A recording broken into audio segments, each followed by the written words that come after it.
Welcome to Navigating Betrayal webinar, podcast, and YouTube channel. I'm your host, KayLee Dunn, betrayal navigation coach, betrayal trauma therapist for over a decade, and admin of this Facebook group, Humans Navigating Betrayal. Today, we're going to be talking with a renowned researcher and therapist and thought leader in the field of betrayal trauma healing. She has been featured in numerous peer-reviewed research journals, television programs, the Oprah magazine, and has even been invited to testify before the U.S. Senate subcommittee about the harms of pornography on the family. So we are so honored to have her here. I am especially honored and excited to have her here as learning about Jill's work in an early phase in my own healing and also my own education and becoming a therapist in this field was really inspirational to me. So I'm so excited to have her here today. And we are going to talk specifically about some things that she's found in research that she's done in the area of betrayal healing, but also in her 20 years of experience as a clinician. She can really speak to us with so much expertise, and we're just so grateful to have you. So do you have anything you want to add to that, Jill, as you introduce yourself? You're welcome to add to that. Well, thank you. That was a very gracious introduction. And I would just want to add how much compassion and empathy I have for anyone listening that's maybe really on the front end of this. It's brutal. It's a brutal experience that just torpedoes life in some really cruel ways. So aside from training and various things, I'd want people to know how much heart I have in this work and how deeply I desire people to heal and to grab onto resources that are meaningful for them. So I'm so thankful for what you're doing in the forum you provide, KayLee. Yeah, thank you so much, Jill. I agree. And I always invite our listeners, if you're listening to this and we start talking about something that feels really hard for you and you need to take a break, you're welcome to take a break and come back to it when you have time. Also, if something hits you and you're like, whoa, that is not for me, that's okay. Listen to that. Listen to that. And if it ends up being for you later, great. And if not, that's okay too. Listen to yourself and your body as you're navigating this really difficult experience. I thank you for bringing that in as well, Jill. Yeah, so tell us a little bit about the study, who you were studying, and when we start talking about strategies that help after discovering betrayal. Sure. So when I stared, there were virtually no resources. Nothing. You were at Jill when I came on the scene. Just like no man's land. And, clinicians like myself were trying to borrow from the chemical addiction world. And, sometimes I think that field gets undue criticism. It really was all we had at the beginning. Absolutely. And there's been a lot of good that's come from that. There's been harm too. Yes, we can't ignore that. But early on, that's what we were reaching and trying to glean. Yeah. And so when I had an opportunity, I'm from Canada. When I had an opportunity to come down to the United States to do graduate work, I knew this is what I wanted to do. And specifically, the question that I wanted to zoom in on was, what is helping? I wanted to know what effective supports look like for those that were in the trenches, actually like real people dealing with this. And so that's what I did. So I set out to research one-on-one interviews with women in Canada and in the United States in a variety of places. And the question that I had for them was really simple. Tell me what's working, what's helping, and also what's not helpful. What have you tried? Because there's a lot we can learn from what's not working so that we can vicariously try to avoid some of those things. So that's what I did. And I ended up interviewing 25 women, 22 ended up in the study. Some had to drop out or ended up, they weren't candidates for the research that we were doing. But so 22 women really had the courage, I want to say, to open up one of the most painful, dark areas of their life with someone they barely knew. And they taught me, KayLee, they taught me what worked and what didn't. So I hold a lot of gratitude for these brave women who were trudging along in this with so little resource around them too. Absolutely. Right? So they really paved the way, and I need to honor and give them credit for today. And so in a nutshell, I want to start off with, there was an acronym called CAVED that came out of the research. And so I'm going to take 3 years of of hard work, and I'm going to summarize it in this one acronym so that it can help people, hopefully. And CAVED ended up being the 5 common factors that we know were qualities or characteristics in the work women were doing, that were moving ahead, that were thriving, that were really deeply healing from this. And those 5, the CAV, V as in Victor, ED. So C stood for connection, and that could include connection to oneself, one's gut, body, because that can really get severed or wounded in trauma, as you know. Connection to a higher power, connection to others, supports. A, which was the second letter in the acronym, was advocate or advocacy.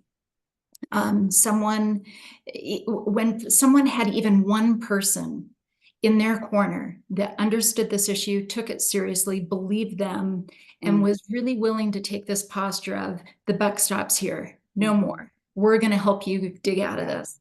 Even one person made all the difference.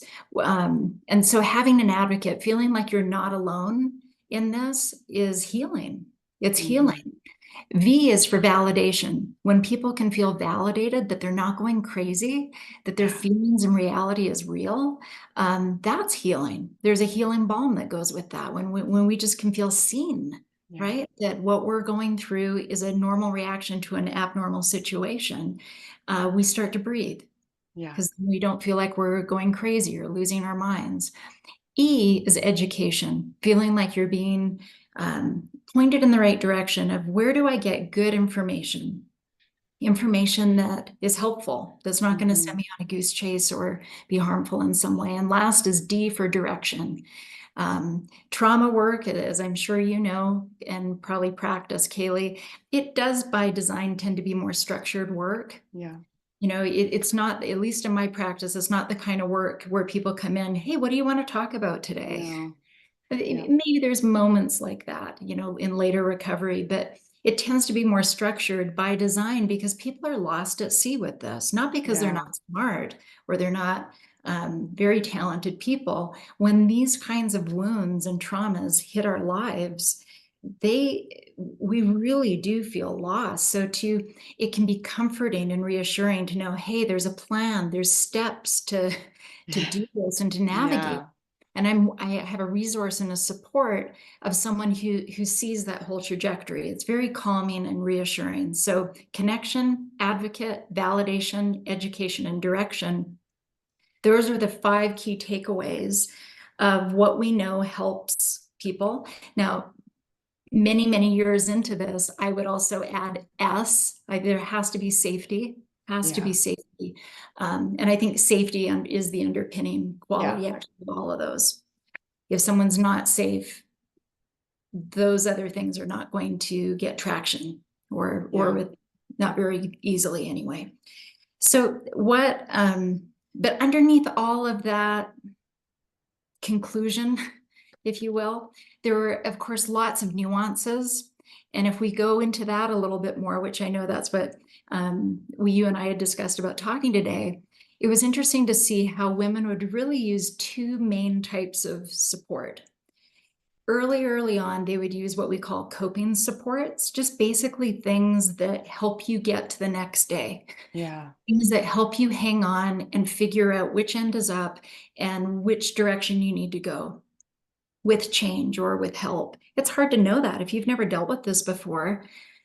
You don't wake up and think, oh, well, I know to phone this person and I'll do this. That's not how this works. You're really blown out of the water. So coping supports, well, let's talk about that. And then also change-oriented supports, the kinds of support that actually move the needle on changing life and helping our nervous system heal.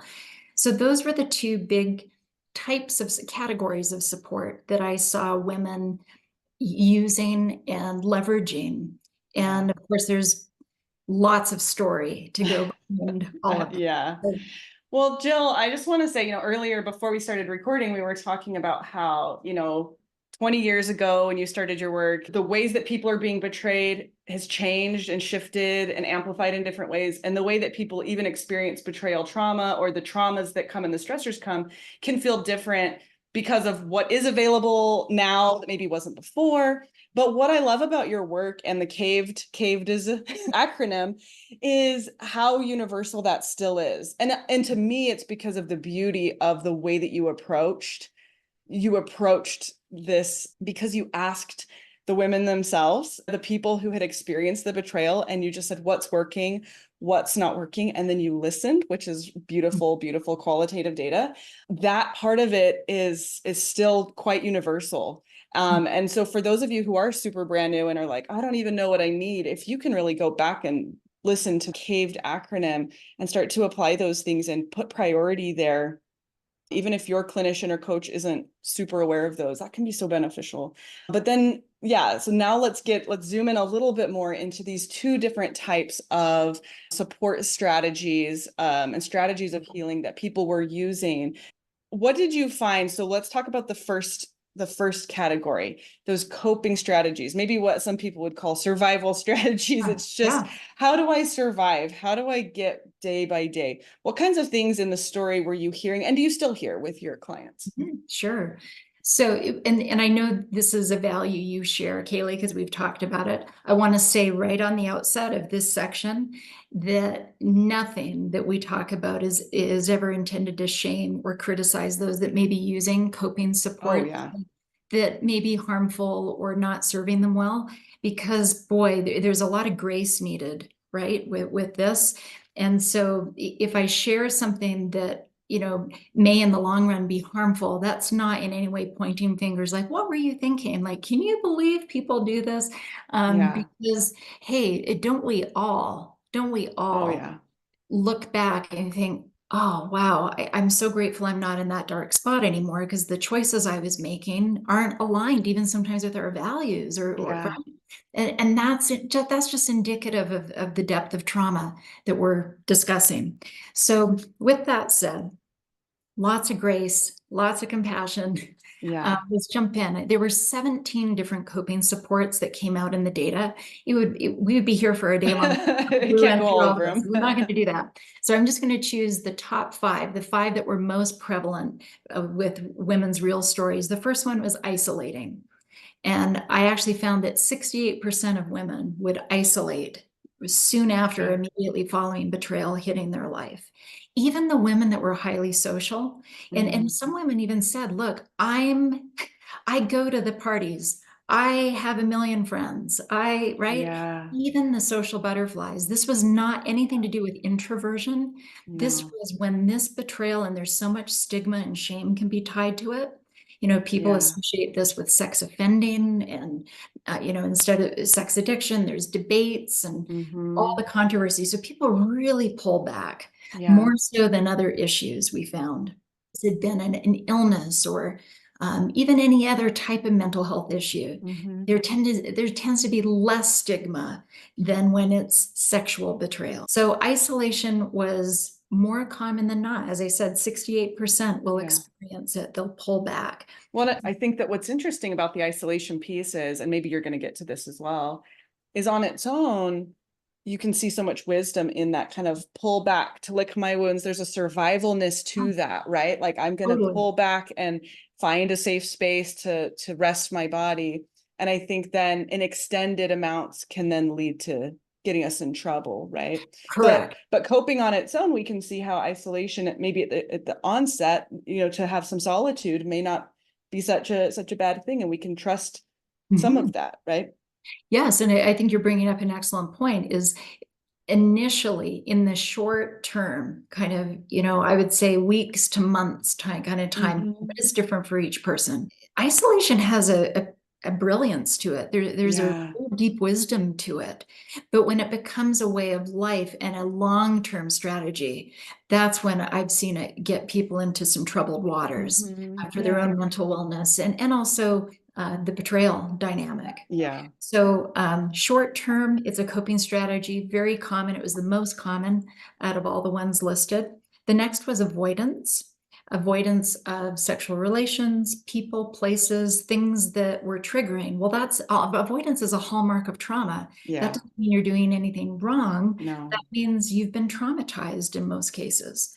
And so again, avoidance in the short term can have a certain wisdom to it, But when it becomes long-term and we're chronically avoiding people, places, things, that's again where it can negatively affect our wellness. Third was self-blame. Now, this is an interesting one because I do work with males that are betrayed. The men do not self-blame like the women do. There's research to back that up. We know that on the whole, even outside of betrayal, females will have more of a tendency to do what we call in psychological terms, negative self-attribution. That means females, more so than males, are more likely to assign negative blame or reason for why something happened, even if it had nothing to do with them. Right.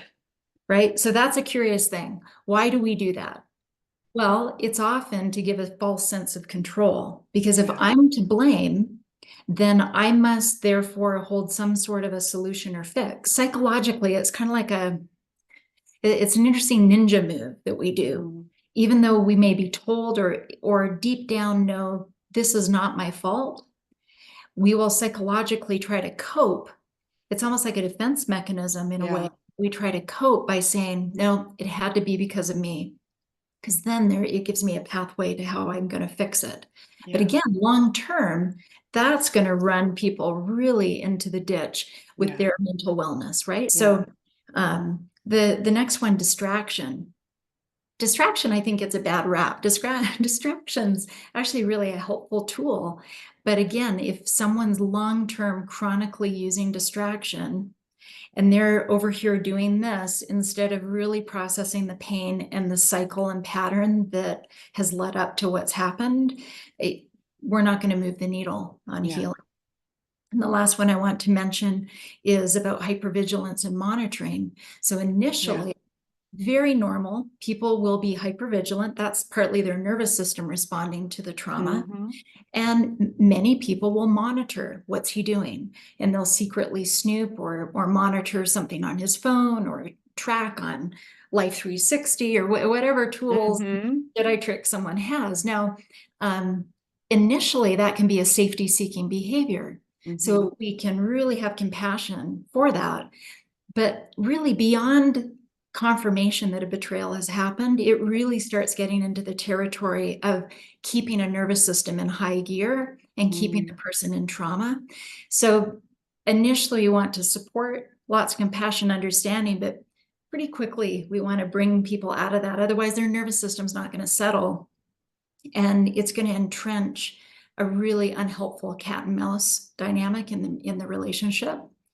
So those are the top 5 coping strategies, and you can hear a real theme come out of those. In the short term, there can be a certain brilliance and wisdom to them. But when it starts going past that and becomes a way of life, that's where it really needs to be a bit of a warning sign. And I will say that it's tricky, especially in those cases in which the betrayal is not stopping.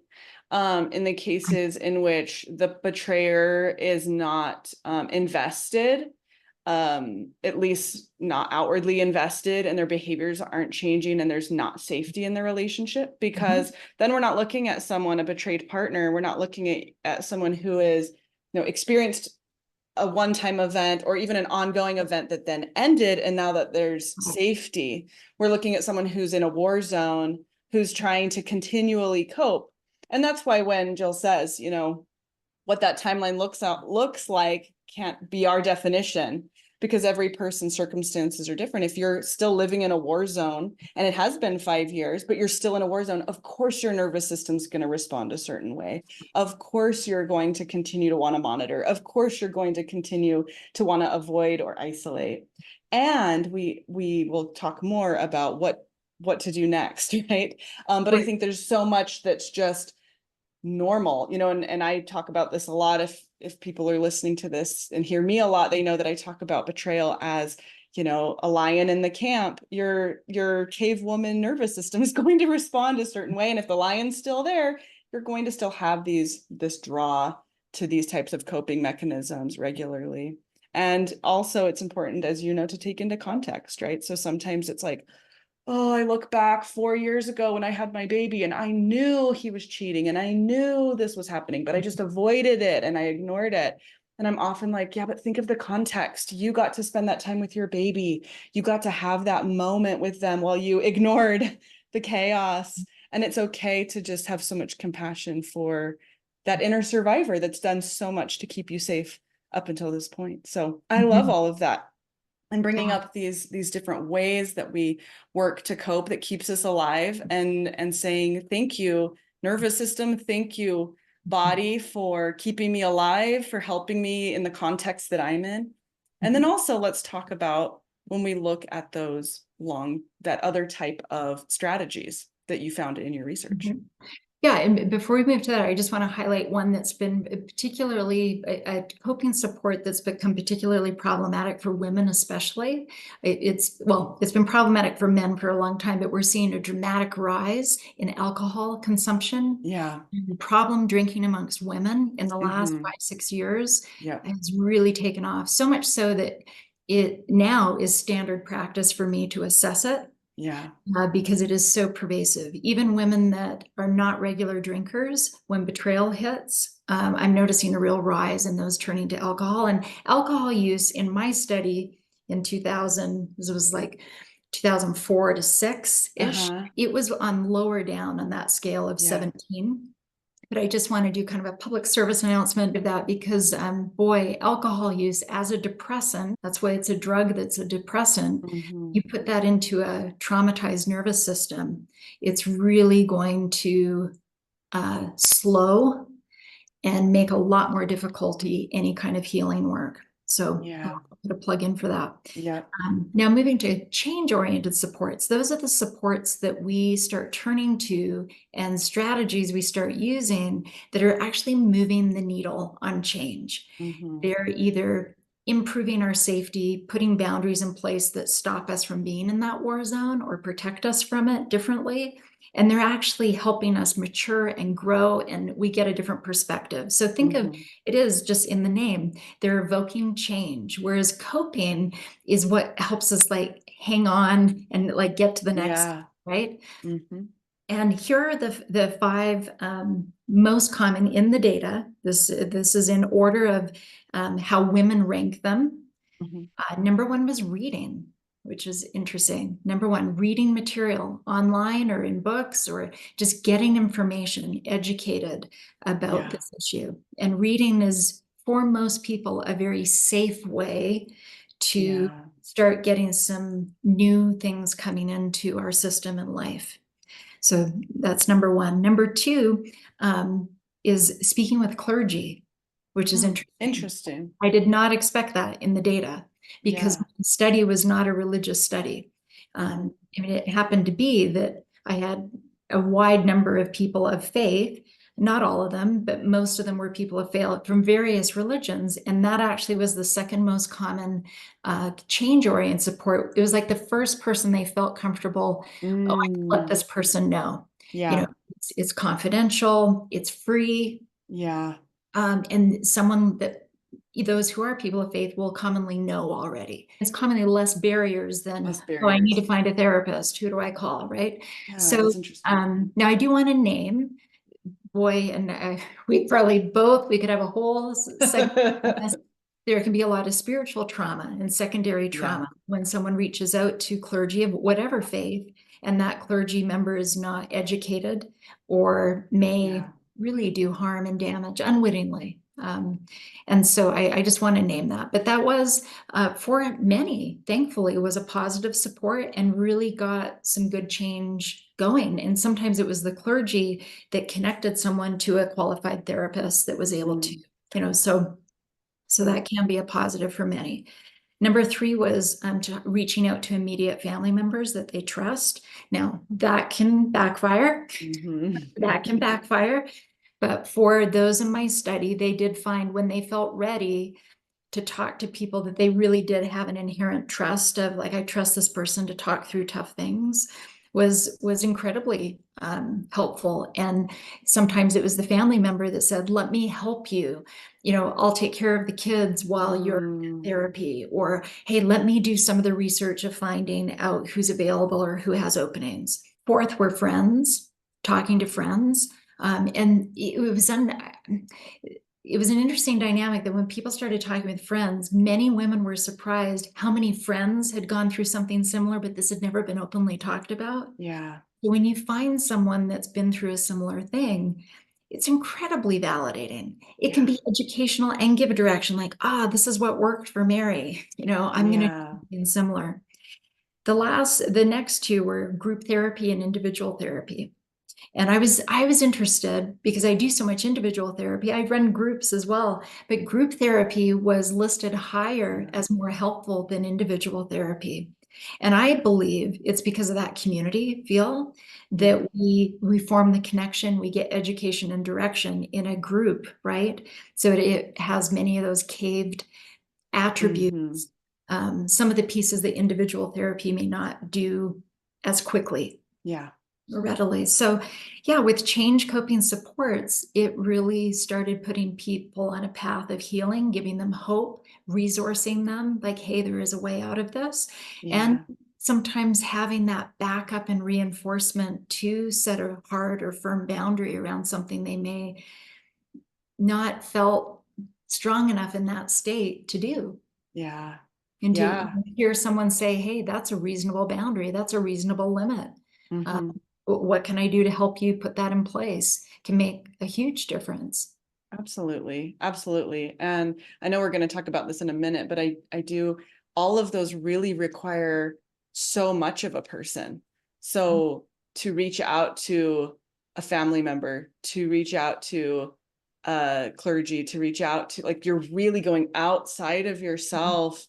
And what it's like that step in Indiana Jones over the ledge that's like into nothingness, right?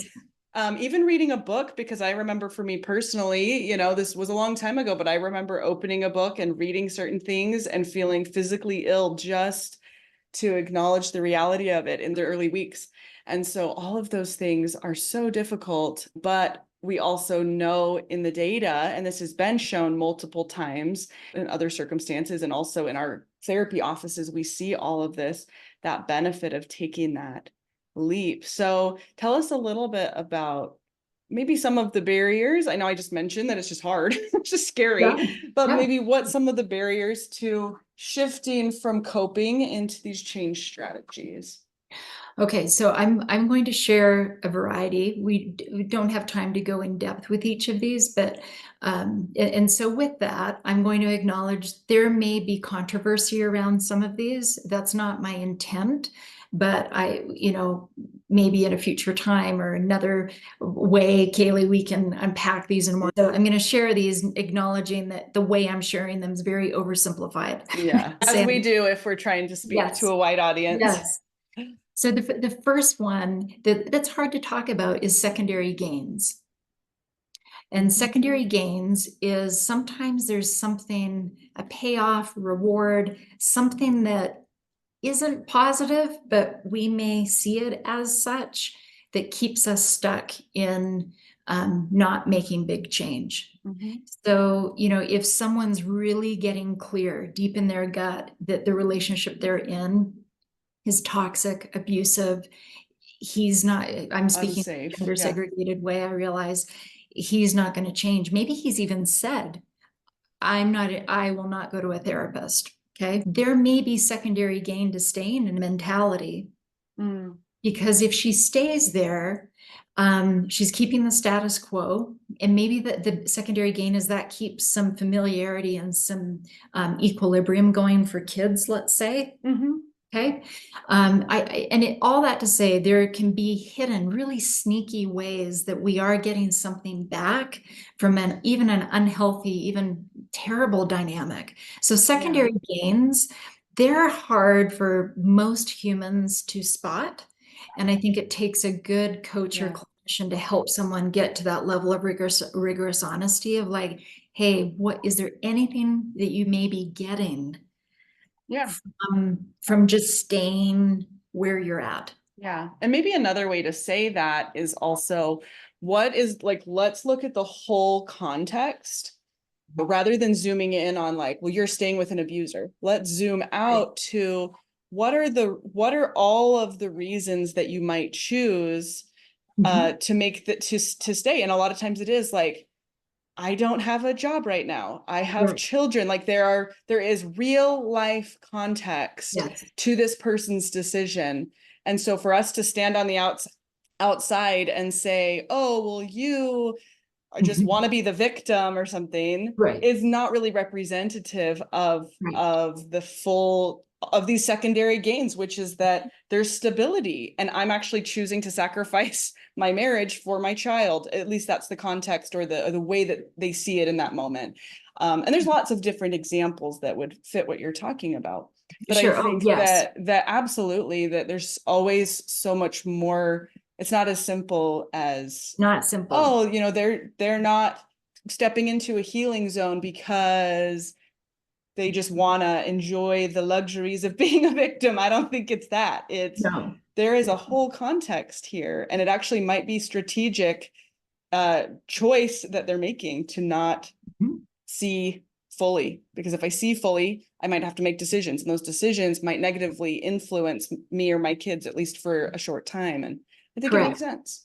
Yeah. And so there's real power, I think, in naming, just even being awake and aware of, okay, maybe my entire family and social circle completely disagree with my choice, but at least I'm awake about why I'm making this choice and what it is I'm avoiding. Very powerful. Completely legitimate.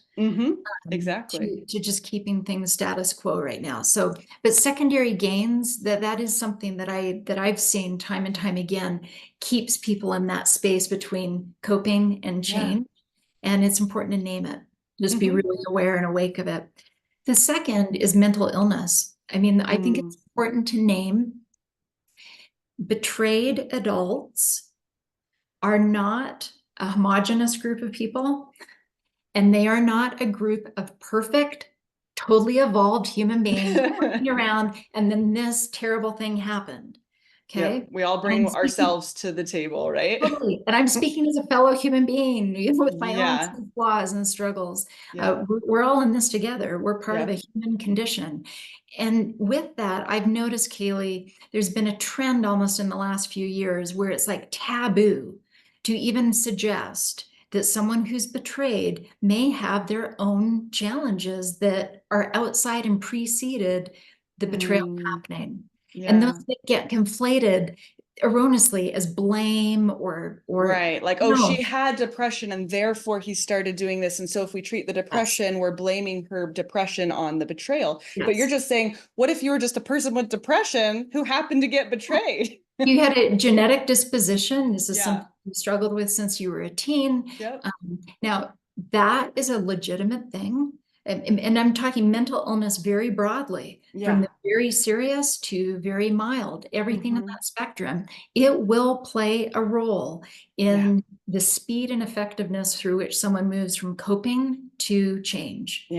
And so being able to work with someone that can help name or help support and address those things is going to be really key.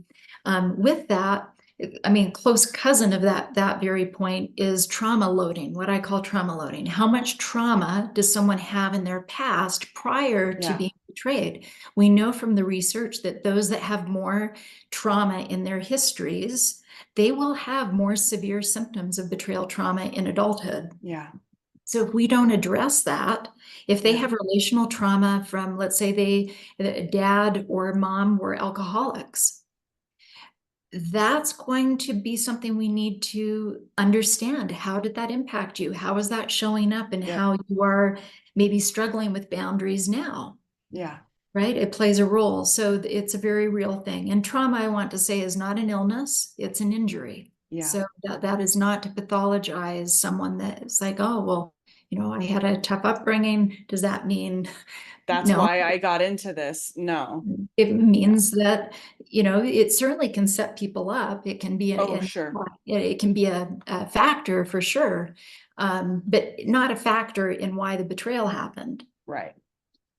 The betrayal happened because someone chose to betray. Exactly. Exactly. Also tied in with that is developmental maturity. When someone has more developmental maturity on board, and maturity from a clinical sense is self-worth, boundaries, they're in reality, they can get needs and wants met, and they're moderate, they're going to have an easier time than someone that is really struggling in those areas. They're going to have an easier time feeling like they can set a boundary because they matter. Yeah, which Right? can come from both literal development, right? If you're Yes. like me and you're 18 years old when you experience betrayal, you're going to be quite Yes. immature, and you're Totally. going to take some time to grow up and grow into these things, and it's helpful to have support as you do that. Yes. And then it can also be due to other factors like trauma or other things that get in the way of that development, or Yeah. being raised by emotionally immature parents is another thing that you may have never had that modeled for you. And so if Yes. that's something that you never experienced, and it's easier to spot in your partner, maybe the betrayer, you can see that emotional immaturity, but it is sometimes harder for us to spot in ourselves. Yeah. Yeah, so well stated. Another thing is stage of life, someone that has a brand new newborn in their life Yeah. versus someone who's an empty nester. Just stage of life Yeah. reasons can really impact how much someone can you go in person to a therapy or a coaching session, or join a 12-step community that's in person versus trying to access that remotely. Well, if it's remotely, am I working around nap times or Right. feeding, like there's Yeah. just very And financial. practical Yeah. and financial, stage of life if you're early on in a career, or yeah, totally. So there's just that honest to goodness, just practical of like Yeah. where someone's at in life. Also, geographic locations tied in with that. I'm sure you've had people reach out from far-flung areas Yeah. of the world. There's no betrayal trauma specialist down the street on, that's not the situation. Sometimes people are doing the best they can in a geographic location or situation that they may not have the money or luxury to access resources Yeah. easily or at all. And then also, in the last one I'll mention, religious beliefs. Now, I say this with a lot of sensitivity. I've worked with people from a wide range of faiths and atheism and all of that, and I enjoy that diversity in my work. But I really, in the last few years, KayLee, come to appreciate how certain beliefs, even as beautiful and meaningful as they can be, when betrayal hits a life. For example, I'm thinking of a woman, just had so much respect for her, still do. I'm not working with her currently. She was part of Orthodox Jewish community. So she needed to be in walking distance to the synagogue and walking distance to her children's Jewish school. Yeah. For her, and she lived in an area where property was very expensive. Yeah. So when someone was suggesting to her, well, you need to separate from your husband, okay, that to have her do that was really not practical, Yeah. major burden, and just not something that was easily It's going to just not happen. sensitive to her real lived experiences. Correct. Yeah. So sometimes we have to, but definitely honor and work with. That's a meaningful pillar of her life. That was a pillar of Yeah. her life, KayLee, that was giving her strength Right. on so many levels for betrayal. So to not just blow that out, Yeah.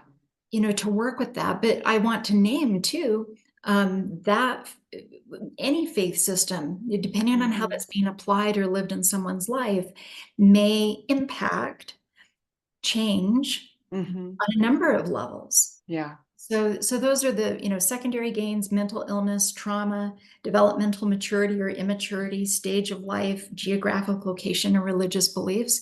I would add to that family beliefs too. Yeah. Cultural, Family, race. cultural can be its Yeah. own Race. Yeah. its own belief system to go up against, Yeah. for sure. But yeah, so I think really the message of hope I'd want to impart and leave people with today is that, and I know this is what your community promotes, is be awake. Just do your, seek the support you need that helps you get clear on what is helping or hindering where I'm at right now. And boy, a lot of compassion, a lot of patience, Yeah. And one day at a time, one step at a time, and the woman's path beside you on the Zoom box on the screen may have a completely different set of circumstances that lets her go faster or slower than you, and that's okay. Absolutely. And I'll add, our kind of tagline for our Facebook group is "You're the expert of you." And this is where, when you hear that diversity of experience that Jill's describing, hopefully that helps you see why we use that tagline. Not to say don't seek out expert help and structure, because that is so important, which we covered at the beginning, but that your limitations best. And so finding a helper who references your real life and references your lived experience before, during, and after betrayal, or if it's ongoing, is so essential. And for you to advocate for those realities is important too, to say, like the woman that you described, like, it would be net negative for me to exit this relationship because of these excellent resources that I have right now. So we have to find a way to navigate this within a context, right? Yes. Is so important. And Jill, I just thank you so much for everything that you've brought us today. I really think that in unpacking the parts that we can in the time that we have, I think it helps people see themselves. Hopefully, maybe they'll find themselves in just one moment or one part of what you said, but bring hope most of all to this path that you can live in coping for years and years and years and years, and that's okay. There is nothing wrong with you. You did nothing wrong because you didn't ask for this. You didn't ask for betrayal to happen in your life. And when the time comes, and when you're ready to start putting these other things in place, and to start to shift that needle where you can, where it's feasible for you, that is available for you when you're ready. And no, not Jill, not I, not any of real good helpers are going to shame you or tell you that you're doing it wrong, but that we'll show you the path and we'll invite you there whenever you're ready, and in whatever circumstances you can make it. So there's so much hope. There's so much possibility. And I'm so grateful for your research that has been, again, a fundamental part of my learning as I stepped onto this path and read a lot of things I didn't love, but then found some of your work and loved it, and really motivated me forward. Thank you so much for coming, Jill. I'm so grateful for your time. I will post this in the Facebook group, and if we have some questions, I may send an email and filled out a couple for you. But thank you guys so much for joining us and spending time here with us. We just hope you the best and send our love your way. Thanks, everybody.